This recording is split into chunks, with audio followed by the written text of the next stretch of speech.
Dear students, ఈ వీడియోలో మనం ఈక్విలిబ్రియం చాప్టర్కి సంబంధించిన 1 మార్క్ క్వశ్చన్స్ని నేర్చుకుందాం. సో ఫస్ట్ క్వశ్చన్ చూడండి. Acidity of BF3 can be explained on the basis of dash theory of acids and basis అన్నారు. సో ఇక్కడ ఏ థియరీ ప్రకారం BF3 యొక్క ఎసిడిక్ నేచర్ని ఎక్స్ప్లెయిన్ చేయొచ్చు అని అడిగారు. BF3 యొక్క ఎసిడిక్ నేచర్ని లూయిస్ థియరీ ప్రకారం ఎక్స్ప్లెయిన్ చేయొచ్చు. ఎందుకంటే according to Lewis theory electron pair acceptor is called Lewis acid. Lewis acid అంటే ఏంటి? ఎలక్ట్రాన్ పేర్ యాక్సెప్టర్ ఏమంటారు? Lewis acid. BF3లో బోరాన్ చుట్టూ 3 ఫ్లోరిన్ ఉన్నాయి. 3 ఫ్లోరిన్ అంటే 3 బాండ్స్ ఉన్నాయి. 3 బాండ్స్ అంటే 6 ఎలక్ట్రాన్స్. అంటే boron has only 6 electrons in its outer shell. To get octet configuration, it requires 2 electrons. So it always tries to gain 2 electrons. Hence it acts as a electron pair acceptor. మరి electron pair acceptor ఏమంటున్నాం? Lewis acid అంటున్నాం. So BF3 అనేది ఒక acid అని ఏ theory చెప్తుంది? Lewis theory. ఎందుకంటే BF3 అనేది ఎలక్ట్రాన్ పేర్ యాక్సెప్టర్ కాబట్టి. సో నెక్స్ట్ క్వశ్చన్ చూడండి. The nature of aqueous solution of ammonium chloride is. Ammonium chloride యొక్క aqueous సొల్యూషన్ యొక్క నేచర్ ఏంటి అని అడిగారు. అమోనియం క్లోరైడ్ యొక్క ఫార్ములా ఏంటి? NH4Cl. దీన్ని మనం వాటర్లో డిసాల్వ్ చేసామనుకోండి, మనకు NH4OH వస్తుంది, HCl వస్తుంది. NH4OH, HCl. అమోనియం హైడ్రాక్సైడ్ అనేది వీక్ బేస్ కాబట్టి it does not give OH minus ions readily. అది అంత తొందరగా డిసోసియేట్ అయ్యి OH మైనస్లని ఇవ్వదు. But HCl is a strong acid కాబట్టి ఇది వెంటనే అయోనైజ్ అవుతుంది. H+ అయాన్ Cl మైనస్గా వెళ్ళిపోతుంది. కాబట్టి మనకి aqueous సొల్యూషన్ లోపల మనకి H+ అయాన్స్ అనేవి ఉంటాయి, OH మైనస్లు ఉండవు. H+ అయాన్స్ అనేవి రిలీజ్ అవుతాయి. H+ అయాన్స్ ఉండడం వల్ల ఆ సొల్యూషన్కి ఎసిడిక్ నేచర్ అనేది వస్తుంది. సో అమోనియం క్లోరైడ్ యొక్క aqueous సొల్యూషన్ యొక్క నేచర్ ఏంటి? Acidic nature. Okay, next question చూడండి. KP for the following equation ఏమి ఇచ్చారు? CaCO3 it gives rise to CaO plus CO2. Calcium కార్బోనేట్ని హీట్ చేస్తే అది కాల్షియం ఆక్సైడ్ CO2గా మారిపోతుంది. అయితే మనం KP రాయాలంటే ఖచ్చితంగా దాని యొక్క ఫిజికల్ స్టేట్ అనేది చూసుకోవాలి. ఇక్కడ చూడండి, కాల్షియం కార్బోనేట్ సాలిడ్గా ఉంది, CaO అనేది సాలిడ్గా ఉంది, CO2 అనేది గ్యాస్గా ఉంది. ఇలా ఉన్నప్పుడు ఓన్లీ మనం గ్యాసియస్ సబ్స్టెన్సెస్ మాత్రమే తీసుకుంటాము. ఇక్కడ KP ఈక్వల్ టు ఏమవుతుంది? PCO2 అవుతుంది. PCO2 ప్రెషర్ ఆఫ్ CO2 అవుతుంది. ఒకవేళ for example N2 + 3H2 use rise to 2NH3 అనే ఈక్వేషన్ తీసుకున్నాం అనుకోండి. ఇక్కడ N2 గ్యాస్, H2 కూడా గ్యాసే, NH3 కూడా గ్యాసే. ఇలాంటప్పుడు మనం KP రాయాలి అనుకుంటే KP అప్పుడు ఏమవుతుంది? KP equal to pressure of products రాయాలి, NH3. అక్కడ 2 మోల్స్ ఉన్నాయి కాబట్టి P² NH3 divided by P pressure of N2 into pressure of H2 3 moles ఉన్నాయి కాబట్టి P³. ఈ విధంగా రాయాలి. ఇక్కడ pressure of gaseous products divided by the product of pressures of gaseous reactants. ఒకటి కంటే ఎక్కువగా ఉంటే ప్రోడక్ట్స్ తీసుకోవాలి. ఇప్పుడు ఇది ప్రోడక్ట్ కాబట్టి ఇక్కడ ఏం తీసుకున్నాం? ఫస్ట్ మన ప్రోడక్ట్స్ యొక్క ప్రెషర్ తీసుకోవాలి. PNH3 2 మోల్స్ ఉన్నాయి కాబట్టి స్క్వేర్ తీసుకున్నాం. డివైడెడ్ బై ఇప్పుడు రియాక్టెంట్ తీసుకెళ్ళి ఓన్లీ గ్యాసియస్ మాత్రమే తీసుకోవాలి కాబట్టి pressure of N2 into pressure of H2³. కానీ ఇక్కడ మనం ఇవేవి CaCO3 CaO తీసుకోలేదు, ఎందుకంటే ఇవి సాలిడ్స్ కాబట్టి తీసుకోకూడదు. ఇక్కడ ఓన్లీ CO2 ఉంది కాబట్టి KP ఈక్వల్ ఏమవుతుంది? ప్రెషర్ ఆఫ్ CO2 అవుతుంది. ఇంకా నెక్స్ట్ క్వశ్చన్ చూడండి. Molarity of pure water is 55.5 molar. 55.5 molar. Molarity of pure water is 55.5 molar. If Kc is in the range of, Kc value అనేది 10⁻³ to 10⁻³. If Kc is in the range of 10⁻³ to 10⁻³ appreciable concentrations of both reactants and products are present. So Kc value ఎంత? 10⁻³ to 10⁻³. ఇంకా next చూడండి. ఇప్పుడు 1 word answers 1 mark question చూద్దాము. What is a Bronsted base? ఇందాక Lewis acid చూసాం కదా. Electron pair acceptor is Lewis acid, electron pair donor is Lewis base. అదేవిధంగా Bronsted acid base అంటే ఏంటో కూడా చూద్దాం. ఇక్కడ బ్రాన్స్టెడ్ బేస్ అంటే the substance which accept a proton acceptor is called Bronsted base. Proton donor is called Bronsted acid. proton donor is called Bronsted acid, proton acceptor is called Bronsted base.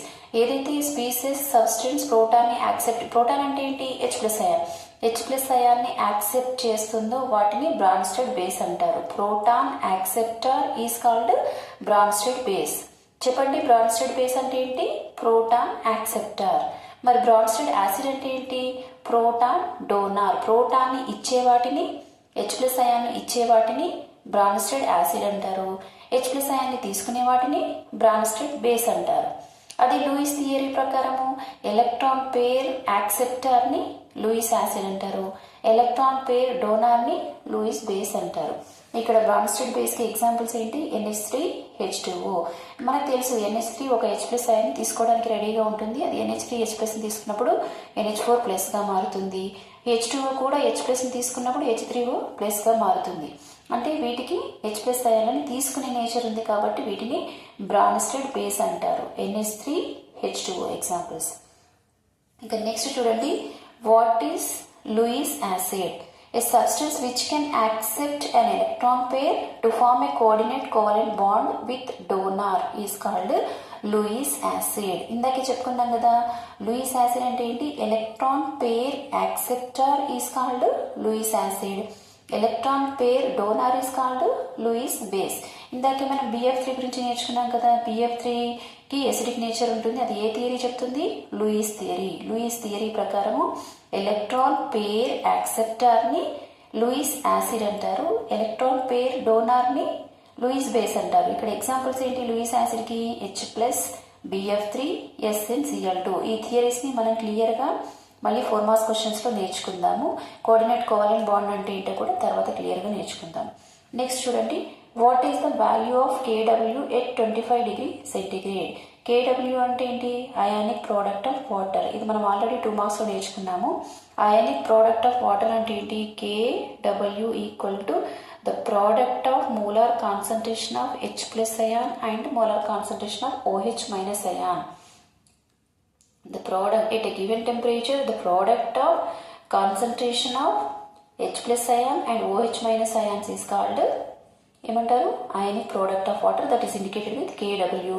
KW value 25 degree centigrade వద్ద ఎంత ఉంటుంది?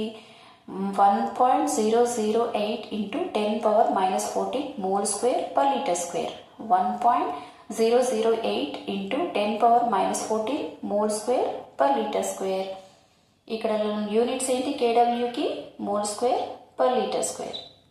Okay, next question చూడండి, what is conjugate acid base pair? ఇది కూడా మనం ఇంతకుముందు క్వశ్చన్స్లో నేర్చుకున్నాము. Acid base పేర్ అంటే ఇక్కడ HCl ఉంది, Cl- ఉంది. HCl is a acid, Cl- is a base. ఈ రెండింటి మధ్య డిఫరెన్స్ ఏముందంటే ఒక H+ అయాన్, దీని నుంచి ఒక H+ అయాన్ని తీసేస్తే Cl- వస్తుంది, Cl- కి ఒక H+ కలిపితే HCl వస్తుంది. అంటే ఈ రెండింటి మధ్య ఏం డిఫరెన్స్ ఉంది? ఒక్క ప్రోటాన్ మాత్రమే డిఫరెంట్గా ఉంది. ఆ విధంగా బ్రాన్స్టెడ్ యాసిడ్ బేస్ పేర్ ఏదైతే 1 ప్రోటాన్ డిఫర్ చేస్తుందో అలాంటి వాటిని కాంజుగేట్ యాసిడ్ బేస్ పేర్ అంటారు. ఒక యాసిడ్ బేస్ పేర్, ఒక జంట యాసిడ్ బేస్ జంట ఏదైతే ఒక్క ప్రోటాన్ని మాత్రమే తేడా కలిగి ఉంటుందో అలాంటి జంటని కాంజుగేట్ యాసిడ్ బేస్ పేర్ అంటారు. A pair of Bronsted acid base pair acid base that differ by 1 proton is called conjugate acid base pair. ఒక్క ప్రోటాన్ని మాత్రమే తేడా కలిగి ఉన్న యాసిడ్ బేస్ పేర్ అని రాయొచ్చు, లేదంటే మీకు గుర్తుంటే Bronsted acid base Perni conjugate acid base pair అంటారు. ఒక్క ప్రోటాన్, దట్ ఈస్ ఇంపార్టెంట్, ఒక్క ప్రోటాన్ని మాత్రమే తేడాగా ఉన్నటువంటి acid base Perni conjugate acid base pair అంటారు. ఇంకా నెక్స్ట్ క్వశ్చన్ చూడండి, right the relation between Gibbs free energy and equilibrium constant. Gibbs free ఎనర్జీని ΔGతో ఇండికేట్ చేస్తాం, అండ్ ఇక్కడ ఈక్విలిబ్రియం కాన్స్టాంట్ ఏంటి? K. ఈ రెండింటి మధ్య రిలేషన్ ఏంటి? ΔG0 equal to -RT/ln/K. -RT/ln/K. మనకు తెలుసు R is a gas constant, T is a temperature, absolute temperature, K అంటే ఏంటి? Equilibrium constant. ΔG0 అంటే ఏంటి? Gibbs free energy. సో దీన్ని మనం -RT/ln/Kగా రాయొచ్చు, లేదంటే lnకి బదులు దాన్ని లాగ్లోకి మారిస్తే 2.30తోని మల్టిప్లై చేయాలి.